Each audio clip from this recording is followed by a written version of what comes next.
Hi, friends. Welcome to today's episode. I'm thrilled to have this conversation with Susie deVille. Susie is an entrepreneur, coach, and author of Buoyant, the entrepreneur's guide to becoming wildly successful, creative, and free. And you'll be surprised, it's not exactly what you think. It is free of the time management, productivity hacking, 10x strategies that we hear so much in so many markets, business markets, and forums and webinars that we hear today. But to give you a little insight about Susie's journey, she went from overcoming adversity to thriving in both her business and life is truly inspiring. So join us as she shares her insights on rediscovering creativity, leveraging one's time and true nature, and finding success with joy and flow. Get ready to be empowered, to tap into your own creativity, and embrace your unique path to success. This episode promises to ignite your entrepreneurial spirit and leave you feeling inspired. And I can tell you, friends, I truly felt inspired by having a one on one chat with Susie today. Let's dive in. Welcome to Work It, Live It, Own It, a show that explores how to upgrade your lifestyle through life lessons, real estate, and entrepreneurship. Here's your hostess, SaCola Lehr.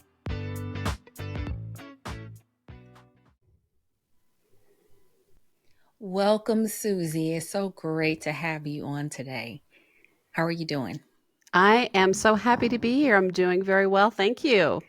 Thank you. And Susie and I just met a little while ago, and we found out something interesting about ourselves, that we're both Carolina girls, which is amazing to actually have someone to speak with that's not too far away. That's awesome. And also found out we have something else in common as well. We're in the same line of business, which is real estate, which is phenomenal. And Susie and our approach is a little bit different from the typical version of what many people in the public think that realtors are. But that's not what I had Susie on today. She is actually going to outline for us strategies and ways for you to rediscover your creativity and reclaim your confidence by having some transformative moments and breakthroughs. So, welcome, Susie. Thank you so much. So, Susie, what can you give us a little bit of your backstory? We were talking about this briefly about what led you to this point of becoming a best-selling author of your book, Buoyant. Yes. So I will start with when I became a licensed real estate agent, which was 2001. And prior to that, I had a background in anthropology, publishing, and nonprofit leadership. But when I entered the world of real estate, I just fell in love with the entire industry. And everything was going just great until 2008 Mm. when the markets crashed and everything in my life at that point just imploded. That was marriage, health, business, finances, everything. And my first instinctual response was to do what I always did, which was to just work harder. I thought, Mhm. I'll just work my way out of this mess that I'm in. And what I learned was that I was going to have to completely revamp my entire approach to not only how I work, but to how I was living. And so I made this vow that if I could extricate myself from all these messes that I was in, that I would reach back and help as many people as I could. And that became my book, Buoyant. All the secrets, all the things that I learned, all the myths that we're taught, all the cultural lore That is incorrect. And the way that our brains are wired, and how the surprising way out of all of this didn't turn out to be more discipline or more productivity or more hacks or more thinking along the lines of, oh, I'll just sleep when I'm dead kind of stuff. It was Mm. the opposite, that the path to success and freedom was by tapping into something that I innately had, which was my vast reservoirs of creativity. And I would have never in a million years thought that would be the case. You had a lot going on at one time. But that's life, right? When Yes. something happens, it seems like things come in threes, whatever, or multiples all at once. So I can now understand and get a bit of sense of why you titled your book Buoyant the Mm-hmm. way you did. Because when I think of buoyancy, it's keeping afloat no matter what, through the currents, the tides, the waves. So thank you for sharing your backstory. And I'm sure I connected with it, and I'm sure some of the audience members connected with it. But Susie, can you share with us some specific strategies that you implemented to help you rediscover your creativity and reclaim your confident, true self while facing those challenges in your personal and professional life? Yes. So, what I learned was that I really needed to top off the tanks of my energy first. I was walking around this sort of hollow husk of a human because I was emotionally distraught. I was on a financial gurney. Everything was just bleak. And so my first thought was, okay, I need to do what author Paulo Coelho tells us to do, which is to inspire ourselves. So, inspiration, not the light bulb over the head inspiration, but inspiration that literally means breathing in beauty, art, nature, doing things that bring us alive, being with people we love. That became sort of my focus and my mantra was I'm going to breathe in these things that are going to bring me back online.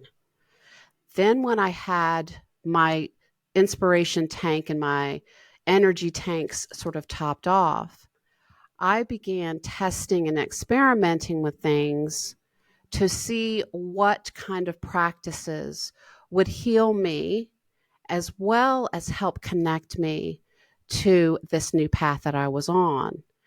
And I was very surprised once again by what I discovered. And I later came to call these the 5 M's. But in the moment, I was just sort of picking up clues. And so I'll take you through the 5 M's. Okay. The first one is morning pages, which is the brainchild of author Julia Cameron, who wrote the book The Artist's Way. And this is just 3 pages of fast brain dump writing. This is not prose. It doesn't have to be punctuated or spelled properly. This is just taking everything out of your head and putting it on paper. And it's a beautiful way to start to calm yourself down and call yourself home. And even if you have just 5 minutes to do one page, I have a client right now who's traveling constantly and she's just doing one page and it's still working beautifully for her. The other is meditation. And I started experimenting with just 5 minutes a day, sitting in a quiet room. And now I do much longer meditations, and I was trained in transcendental meditation. And I know a lot of people think, oh, that's too complicated. It takes too much time. It's not for me. But just a few minutes by yourself, unplugged, can work wonders to reset your central nervous system and to again just kind of call yourself back and put you back at the helm. The third is movement. I am a big believer in the power of moving our bodies, and this can be anything from chair exercises, depending upon your level of mobility all the way to jogging, hiking, swimming, whatever it is. I do a walk in the mornings, and I find it to be the best idea generator. There is very few times, there are very few opportunities during most days where we have just everything kind of walled off and we have this beautiful taproot into our intuition. And as a matter of fact, I wrote most of the big ideas for my book standing in the middle of the woods with this journal, as a matter of fact, this little pocket journal. Mm-hmm. So, and then the next moments of inspired learning. This is just another few minutes a day, picking out an inspirational quote, a page out of a book, um, just reading something or listening to something that connects you into the greater web of creators and inspires you to think outside of whatever your current situation is. Right. And the last is the one that all my hard charging entrepreneurs fight me on. When I mention it, the little veins in the top of their head start to pulse. And that is making something. And this is, again, something very simple. It can be just 5 minutes doing a doodle, coloring something. You can collage, you can paint, you can sketch, you can cook, you can garden. Some people say, hey, if I declutter, does that count? It counts.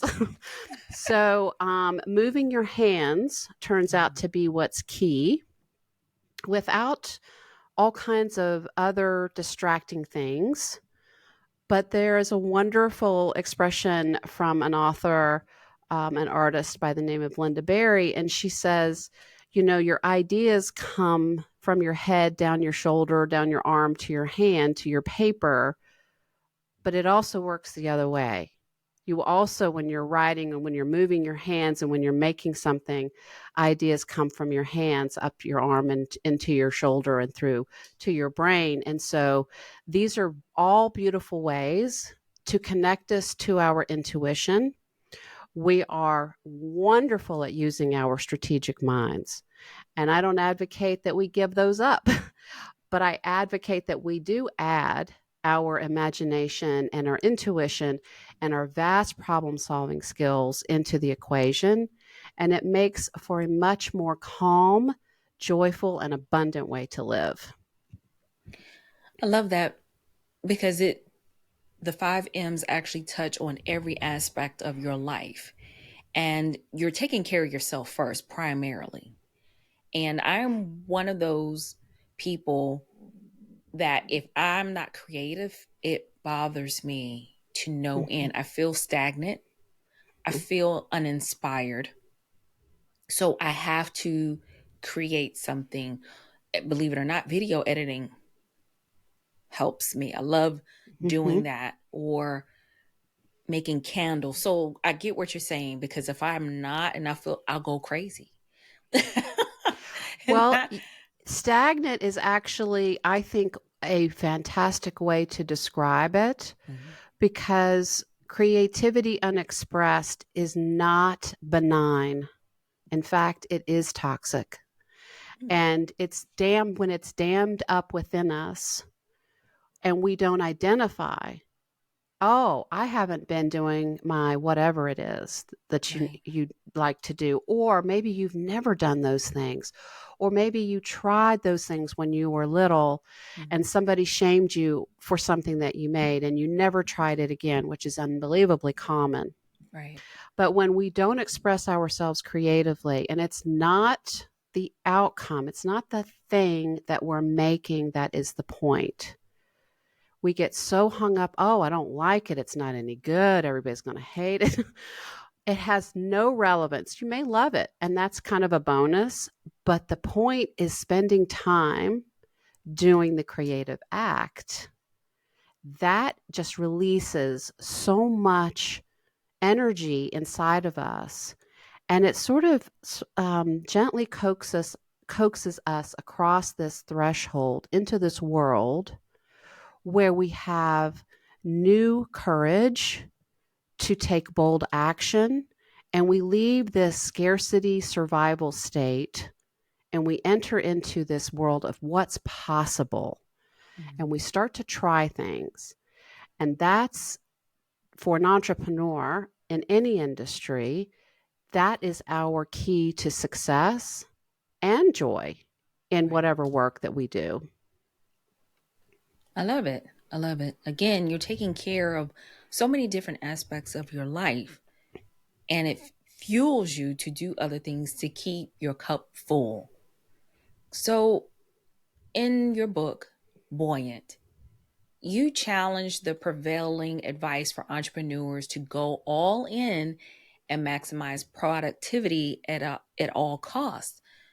So, can you elaborate on the alternative path to success? Because is you described it differently. We think that as a business owner, we got to go all in, we got to 10x this.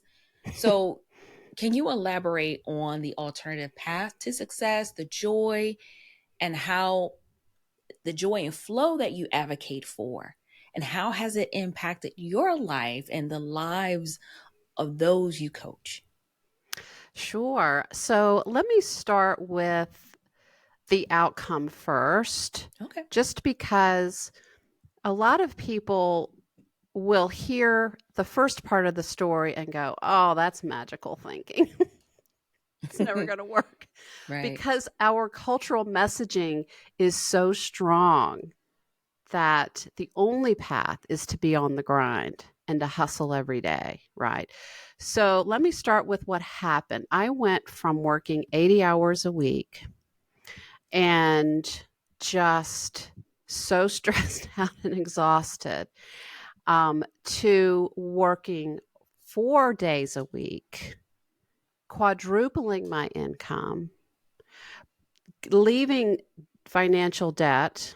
So when I was in my nuclear winter period, which was from 2008 to 2013, I had $250,000 in debt. Mm. And I was also at the same time launching a real estate firm with no evidence that the market was going to improve anytime soon. And so the outcome for me was not only shifting my life and working in a completely different way, but I became not only debt free, but financially free. And so this is not just laying in a meadow of daisies and hoping that the magical wizard is going to come see us. This is actually something that works in every client's life. Everyone with whom I have ever worked has not only dramatic results. I have a client who was also very much in debt, and she has celebrated, she has long crossed the millionaire mark, and is doing all kinds of interesting investments and things. I have corporate clients who have shifted how they work.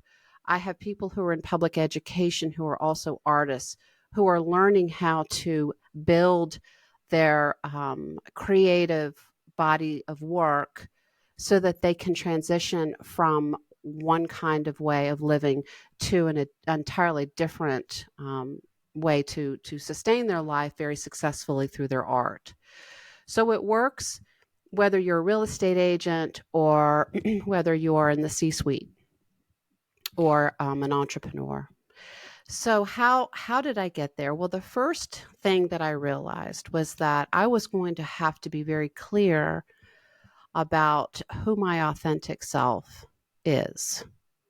And that required some archaeological digging to get down to who my true self was. Because over the course of many years of messaging from culture and from other people, I also had these expectations that other people had placed on me that I mistakenly thought were my own. And those, again, who are in the real estate world will understand this, because there are so many instances when we are expected to just show up at a house on a Sunday at 7:30 in the morning before the client leaves town. And so we have to become much more proactive in understanding what it is that we truly want, what it is that makes us come alive, and how we want to spend our days. And as Annie Dillard would say, that's how we spend our lives. So I got really clear on those things at the beginning of the process. And then I went on what I call a creative rebel's voyage, and I started delving into the visual arts. I had never believed that I was an artist, even though I grew up in a house with a father who was an engineer and an entrepreneur and an artist. I just thought, oh, that's not for me. I'll never be able to, because I couldn't paint or draw realistically. That was my definition of what art was. Can you believe it? We have millions of people in the world who have the same notion. Mhm. And if anyone doesn't hear anything else today, I want everyone to believe that yes, you are an artist. I can prove it to you in 5 minutes, actually. So I began to move into this world. I started leaving behind the world of linear thinking and perfectionism, and this notion that my worth was tied to how much I achieved. And once I started to see, oh my gosh, I have been on this slippery slope my whole life, which tied my idea of who I was to what level of success I had, or how many pieces of paper I had, or how many certifications I had. And I had to retrain my brain to think that, oh, that's not the path. That self-worth is going to come from within me and from my own sense of self. But I had to be clear, of course, as to who that person was. So when I began to shift away from the sort of controlling world of perfectionism and more in terms of embracing and tapping into my innate creativity, I started to develop this sense of not only connection to my true self, but I could see that I was attracting my ideal clients effortlessly because they could now hear and see me. I was connected to myself. They could connect to me. Anything that I said, marketing message wise, any materials that I created, anything on social media, websites, etc., people said, okay, that's who I want. That's who I want to work with. I want her to help lead me out of the messes, whatever those are in my life. And I believe that this is the path that sounds the most in alignment with what I want to have happen. And so I no longer had to shout and, do the equivalent of dancing on TikTok to get attention in the market, Right. because that level of authenticity and vulnerability is so resonant, and it lands on the hearts and minds of who you really want to work with. And so we're not talking to the prefrontal cortex. We're just leaping right over that and going into people's hearts, and they just are quick decision makers at that point, because we're not trying to convince them of something. They have found some level of resonance and truth in an authentic story with powerful results that moves them into action. So I could then just focus on taking great care of my clients and giving them incredible experiences without having to um, just shake the trees and shout and spend thousands of hours on social media and thousands of dollars on print ads or whatever the current marketing geniuses suggest that we do. Okay, so that is going against the grain and the norm of what most people hear on the internet nowadays. there's so many conflicting pieces of advice on how to market your business, how to market. But one common thread I have seen, heard, and in the conversations and for the Work It, Live It, Own It community is that getting to know who you are and what inspires you in your brand, what keeps you alive, what keeps you convicted, what keeps you centered, grounded within yourself. And when you operate from that, then people connect with you because you, one, allow yourself to be vulnerable, but in a way, you're able to talk about what you do in a totally different light. Because there are a lot of people out here who give the frontal face of the business and everything looks polished and great, or they say, I'm an expert. And I don't like to consider myself an expert on anything. I'm still a learner. I may have knowledge about something, but to say I'm an expert means like I know everything. And let's just be real and honest when it comes to business, we're still learning. In life, we're still learning every single day. And if I learn something, then I want to, and I've tried it or I've implemented it in my life and I see the difference, I'm happy to share that. So I am kind of curious, and thank you, Susie, for sharing that with us. But I am kind of curious because you mentioned that you, in that time period, and we know what happened in the United States from 2008 to 2013, when the real estate market shifted dramatically, drastically, and you were in debt. So part of that was you rebranding yourself. But how were you able to go from that point in your business to where you are now? So I became very clear with whom I wanted to work Mhm. because I had to be very selective. And I was the situation that I was in was had actually done me a great favor because not only did I have to change how I lived and how I worked, because if it hadn't been that dramatic and painful, Mhm. I would not have shifted to the degree that I did. So I realized that I had to work with people who were in my hell yes category. And I knew I was incredibly adept at the world of real estate and that I would, could, and would provide the best level of care to people who were in distress situations. And I also could take care of the investor who was coming into our market. We are in a mountain resort community, and it's a highly desirable market for folks who want to invest. And so I could work with both ends of the continuum in terms of where people were.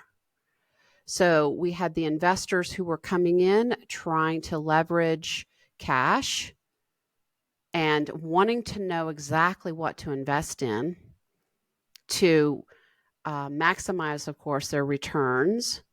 And then I had folks who were in distress sale categories whose entire lives were melting down, which I completely understood.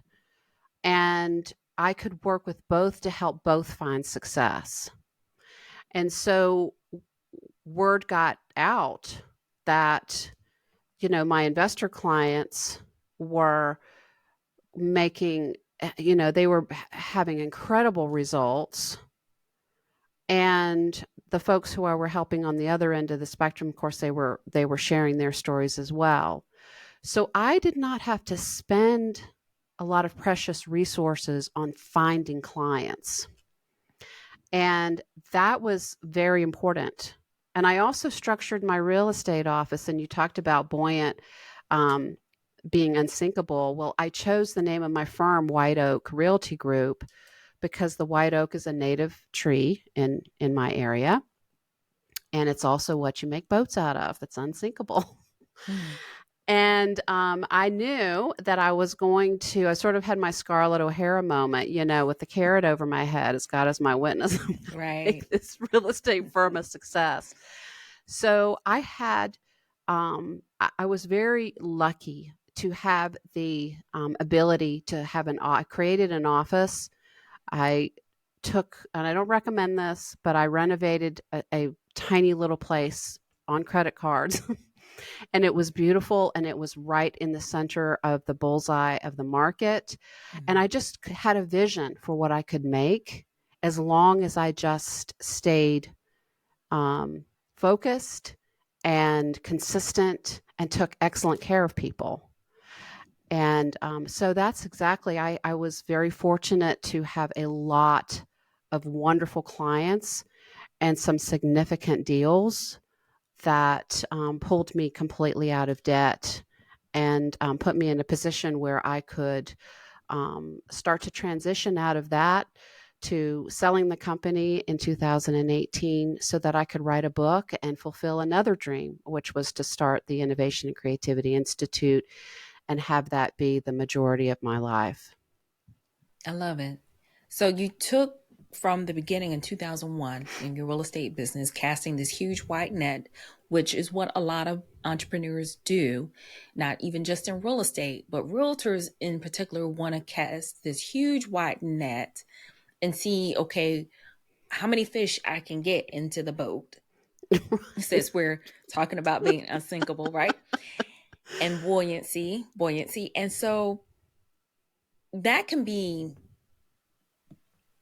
in any business very tiresome, taxing, burdensome, because one, you're losing yourself and who you are, and you become this people pleaser, and you come to want and seek external validation and approval. And at the same time, you're causing damage to yourself Mhm. because you're trying to be all things to all people.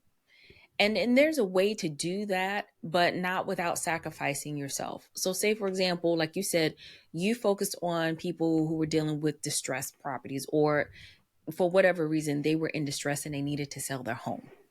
You could help them go from distress to seeing clarity in a future.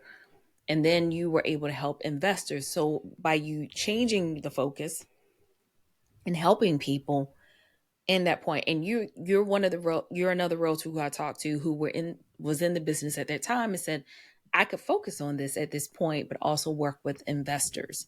But Mhm. you were able to do that by building up your reputation, by working by referral, building that word of mouth, which is what I was told when I first started my business. And one of my colleagues said, I'm telling you, word of mouth is so powerful.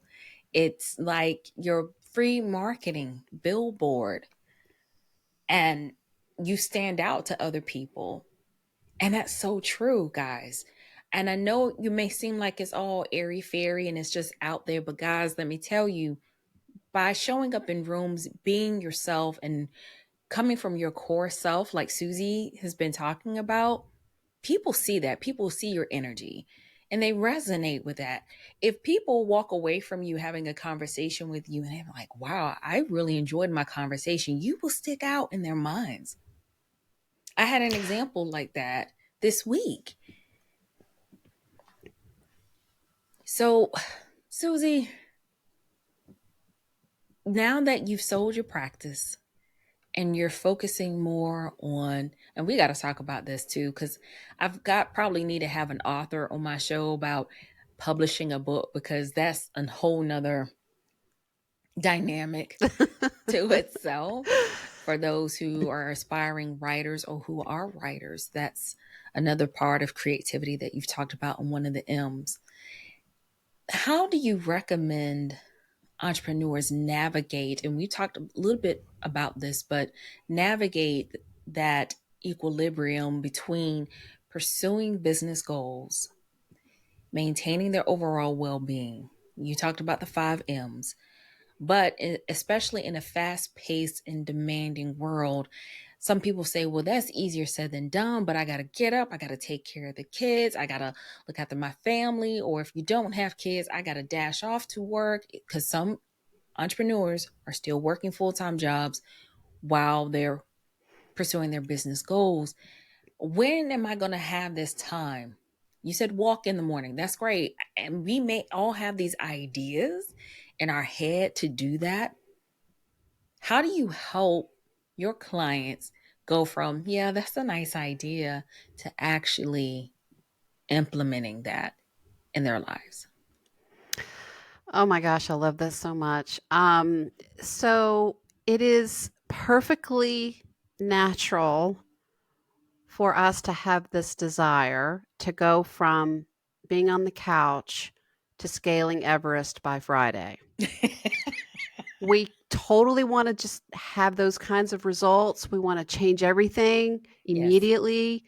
And that is just setting us up for colossal frustration and failure.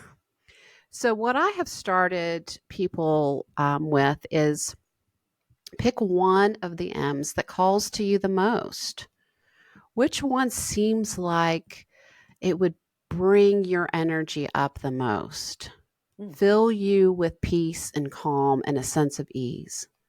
And start with one and start with 5 minutes.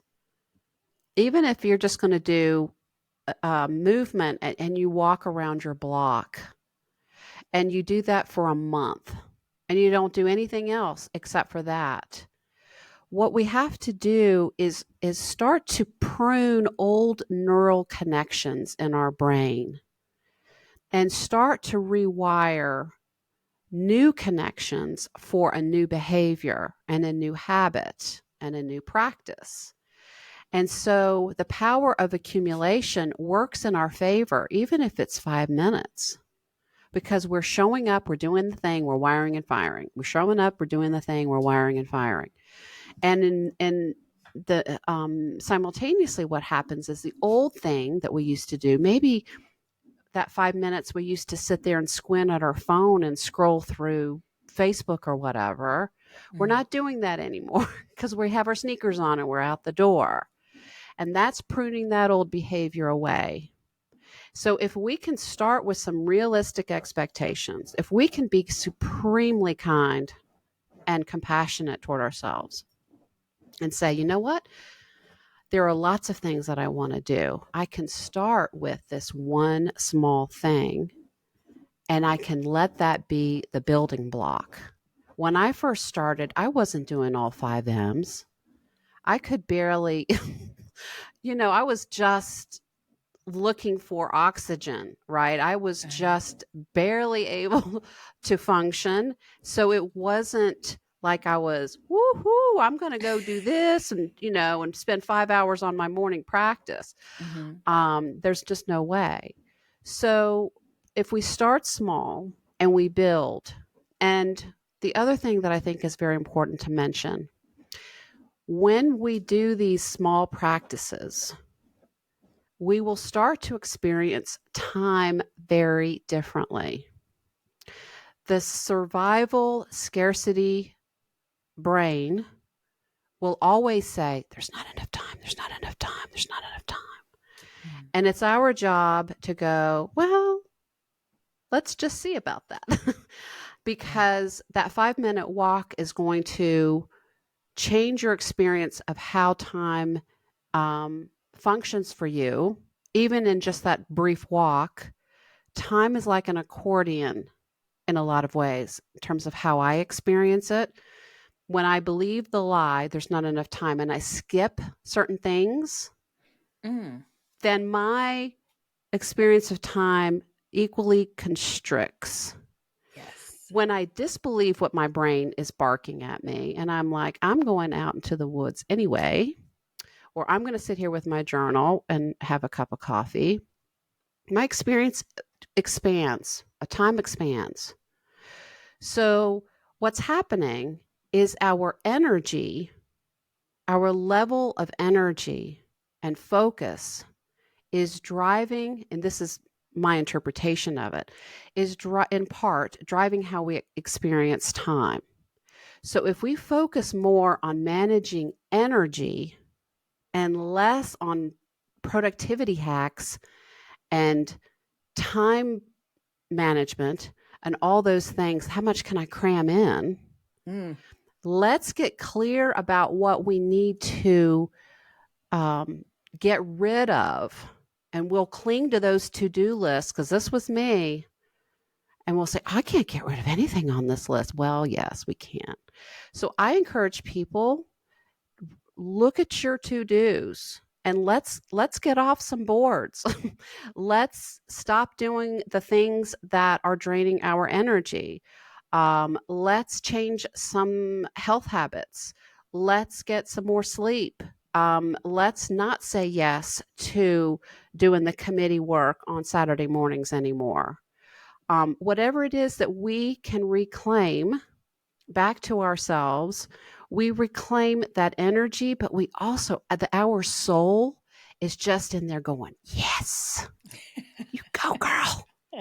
And that fills us with a whole new sense of willingness and possibility, which helps us with these 5 M's, right? Mm-hmm. Because we're back in the saddle of our true selves and we're back in command rather than being on demand according to what everybody else wants. Love it. And you touched on the fact that our brains are going to lead us down a path of like, no, really, you shouldn't do that. I think in one of Dale Carnegie's books, I'm just now embarking on reading some of his books. And one point in one of his books said, when you're dealing with other people in a disagreement, your first thought or your first reaction that you think about, disbelief that, because that's just an emotional reaction. So it's the same way of what Susie was just talking about, what you were talking about, and how we got to go, you silly little brain. No, let's focus on this. And then your body, your soul actually thanks you. Like this morning I could have said, I could continue to scroll on social media, which is a huge time suck, a huge time warp. And I have to say, a lot of the clients that I have, never, never, I mean, I have people reach out to me, but my clients don't come from social media. They come by word of mouth. And so that means that my time spent on social media, I don't need to focus on, because I look at the pattern, the track work, and say, where do I get the most benefit? And it's by actually having genuine conversations with people. Yes. Showing up in a room or just interacting with them. And then someone says, oh, she's a realtor, right? Oh, I didn't know that. And a lot of times we don't have to go out and like, hey, here's my card. Although you can do that. But touching and getting to know 5 people every single day, whether it's through a post or something that really resonated with you and you just want to share it, that's fine. Go ahead and do that. It's okay. But at the same time, do things that fuel you, light you up, ignite you on the inside. So, Susie, I want to thank you for coming on, because I can talk about this all day long and people don't believe, whether you believe me or not. But here is another prime example of a great conversation where you have someone who has gone from being a realtor and starting their own firm to selling it to now is a best-selling author and doing more fulfilling work, still doing real estate, but doing it in a way that works for you. So thank you. And guys, if you haven't had a chance to check out Susie deVille's book, Buoyant, I highly recommend it. Susie, can you just give us a quick overview of what your book is about and how it can help our readers? Absolutely. So I wrote Buoyant for entrepreneurs and visionary leaders who are painfully stuck and riddled with self-doubt, who believe that that path to success and freedom is through more work, Mm-hmm. discipline, and productivity. And through the very fun and easy exercises in the book, as well as the experience of reading the book, what happens to you over the course of those pages is that you discover the reality is that there is a much easier way and that you're more than capable. You're already qualified before you open the book, Mhm. and that you will see the changes start in your life very quickly and in very surprising ways. And there will be a new confidence about you, a new ability to move in the world that is your authentic path. And people are going to come up to you and say, what is it about you what are you doing? What is Yeah. different? Yeah. And you can just say, I've found a much easier path to success and ease and flow. And would you believe it's by tapping into my creativity? And that's a great conversation starter. It is. It is. Absolutely. I love it. So before I let you go, I do want to ask you a couple of more questions. So I know you have your book, but what's one book besides your own that has had a profound impact on your life or perspective? Well, I could probably speak for about 30 hours nonstop about this particular question because it's through books that I have literally changed my entire life. Hmm. But I would like to highlight Stephen Pressfield's The War of Art because I think it's a beautiful, short, very accessible book for anyone who is grappling with this mysterious and frustrating force called resistance. And Stephen Pressfield explains his own experience with dealing with resistance and how we come to understand it, to demystify it, break it down, and start to champion it. And it is just a beautiful equivalent of a B12 drip into your brain and into your soul because you just are not willing to not do the thing anymore. Hmm. And he gives you a wonderful map for how to saddle up and do the thing and not let resistance win. So I highly recommend it. Great. Thank you for sharing that. What is one fun or quirky fact about yourself that most people wouldn't know? Gosh, um, holy moly.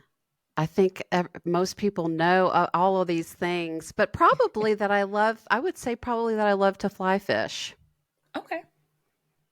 Like to I am get put those waders on and get out in the middle of the water. I used to do the waders. Now I kind of do the hip Okay. cast. Yes. And I'm oftentimes more spending more time in the mountain laurel and rhododendron, getting my line out rather than reeling in a fish. Right. But it's the But the act of doing it, like you oh, mentioned. it's so, I mean, fishing, I could fish anywhere. You could Hmm. put me in front of a big mud puddle with a bamboo stick and I would be so happy. I love it. I love it. I love it. A true testament of what you just said. Being creative and doing things that energize you is not about having things to be perfect. It's about you actually doing it. So, guys, what have been some of your takeaways from this conversation? If you have any questions that you would like to ask Susie, head on over to my email at info@workitliveitownit.com, and I will pass on those questions and I will send them over to Susie so that way she can answer them. But in the meantime, Susie, what is one of the best ways for people to stay in touch with you and continue a conversation? People can go to my website, which is innovationandcreativityinstitute.com. You can download a free toolkit for entrepreneurs there. You can connect with me on social media, and you can also read all my blog posts and check out what I'm up to next. I love it. Well, that wraps it up for this particular episode of Work It, Live It, Own It. Thank you, Susie, so much for taking time today to sit down and have this wonderful, insightful, invigorating conversation today. And guys, most importantly, don't forget our takeaways from today, the 5 M's, but also don't forget to work it, live it, own it in your everyday lives. Take care.